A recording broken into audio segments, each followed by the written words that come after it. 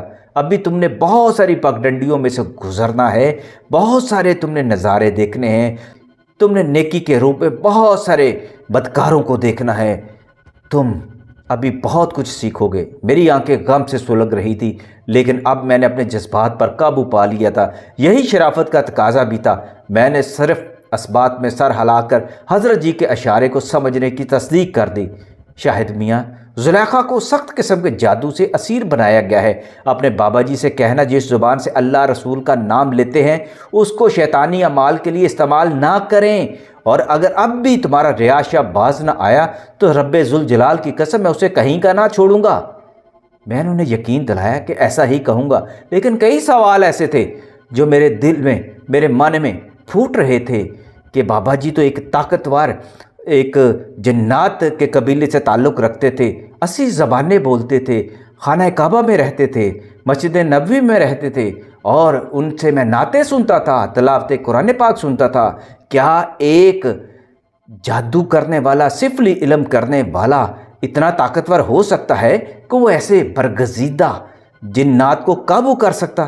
یہ بہت سارے سوال آتے جس سے میرا سینہ پھٹنے لگا تھا اور مجھے بہت ساری باتوں کی سمجھ نہیں آ رہی تھی۔ میں نے طے کر لیا کہ میں ملک صاحب کو چھوڑ کر، زلیخا کو چھوڑ کر میں واپس حضرت صاحب کے پاس آؤں گا اور ان سے اپنے سوالوں کا جواب لوں گا، کیونکہ اب یہ جب تک مجھے ان سوالوں کے جواب نہ مل جاتے میرا سینہ پھٹتا ہی چلا جانا تھا، اور میرے لیے کہیں امان نہ تھی، مجھے کہیں سکون نہیں ملنا تھا۔ یہ میرے ساتھ کیا ہو رہا تھا؟ میں کس دنیا کا باشندہ بن گیا تھا؟ میں کس وہم و گمان میں زندہ رہنے لگا تھا؟ ایک طرف نیکی کی بہتی ہوئی لہریں تھیں، دوسری طرف بدگمانی کا آتش فشاں تھا، اور میں درمیان میں کس طرف جاؤں، میں کیا سوچوں؟ میرا بہت برا حال ہو گیا تھا اس دن۔